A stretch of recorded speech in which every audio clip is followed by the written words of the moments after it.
Gordon Hayward gets his new bag.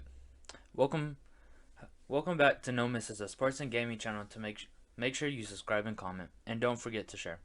So Gordon Hayward just signed a four-year, $120 million contract with the Charlotte Hornets. In the nicest way possible, this isn't the best looking contract, but Hayward is still a good player. Last year was his best year wearing a Celtics uniform. Sadly, Hayward averaged 18 points per game on a 50% field goal percentage and 38 from three. Dude was a very efficient player last year, but it was only really his only good year wearing the Celtics uniform, which makes three of the last max contracts gone from the Celtics: Kyrie, Al Horford, and now Gordon Hayward in less than 2 years, which says something not good about the Celtics and their front office. But I think Hayward was looking for long-term security, and the Celtics weren't that. Before the Hornets swept away and signed Hayward, the Pacers and Celtics were looking at a sign and trade where Miles Turner and Aaron Holiday, I suggest, go to the Celtics and the Pacers get Hayward. But the trade fell through. I feel like the reason why it went through is that the Pacers and Hayward weren't able to agree on a contract that Hayward liked, and that's when the Hornets swept in and paid a premium for Hayward. The contract isn't pretty for all of what Hayward has put on the floor for the last 3 years. Hayward overall will cost the Hornets over $36 million because they stretched out the Batum contract. For a player that has missed 111 regular season games and 31 playoff games in the last 3 years now. Let's get into the fit. Instead of talking about the negative stuff, let's talk about the positive stuff for the Hornets. The Hornets starting lineup right now would be looking like the recent acquisition of LaMelo Ball. Then after doing, you would have Devontae Graham, then Hayward at the 3, and then you have PJ Washington at the 4 and Cody Zeller at the 5. You could have 3 possible ball handlers in LaMelo, Graham, and Hayward, and at least 3 shooters in the lineup. But the big question mark is LaMelo Ball. During this time, he shot 25% from 3 at a pro league in Australia, while taking 7 threes a game. I mean, that's not good. But I'm confident that most of his threes were hard taken threes. Probably pull-ups or probably step-backs or something like that. But I'm confident with LaMelo not having the ball in his ball all the time, then I think his three-point percentage will go, and he won't have to be looking to take all the shots and all that.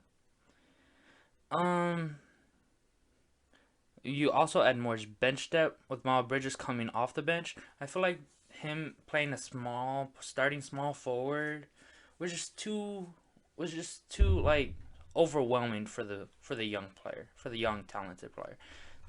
When he comes off the bench, he'll be playing the 3 or 4. I like him at the 4 actually more than anything. I could see him as an extreme role guy and that somebody that could pick and pop too. He's like 6'7", which I wouldn't say is a decent size now, but I think he plays a lot bigger than his actual height. I believe that if this team wants to be successful, LaMelo has to have a John Morant-esque season, and which I'm not that confident. And also, you would have to have Hayward obviously coming back from his All-Star days in Utah. He would be the second scoring option. While with the Celtics, he was the 3rd to the 4th scoring option. I mean, that's not what Hayward signed up for. Hayward signed up to play with Isaiah and Al Horford. Isaiah was gone before he even got there, and Al Horford just left last year. I mean, yeah. They have Terry Rozier, a promising, decent aged point guard. I think he's like 26, and you will probably have to trade because he would take up shots for LaMelo and Graham. Um, I could see him getting. I could see Terry Rozier acquiring, getting him back for a 3-and-D rotational player or run, dunk, and defending center. That I don't think Tyler Zeller the is the answer for them. Um, I don't see this team coming for a top 5 seed anytime soon. This move only makes their floor really higher, but it doesn't make their ceiling higher. I mean, I think the only person that can make their ceiling higher is LaMelo and how good he sees, but we just don't know. They're gonna be with the rest of most of the East competing for the 8th seed, 7th to 8th seed, with the Bulls, with the Hawks, with the Magic. It just makes the East a little bit more competitive, which is good for the overall basketball in the NBA. But they really lack defensive help. Their best defender is Hayward, in my opinion, and then it's Melo, who has physical traits, but does he want to put effort of running around and keeping up with guards? I don't know. I could see him being a top. I could see them being a top 15 offense, but a top 20 defense. If I would grade this acquisition, it's probably a C plus. Good player. Paid too much, which you have to expect.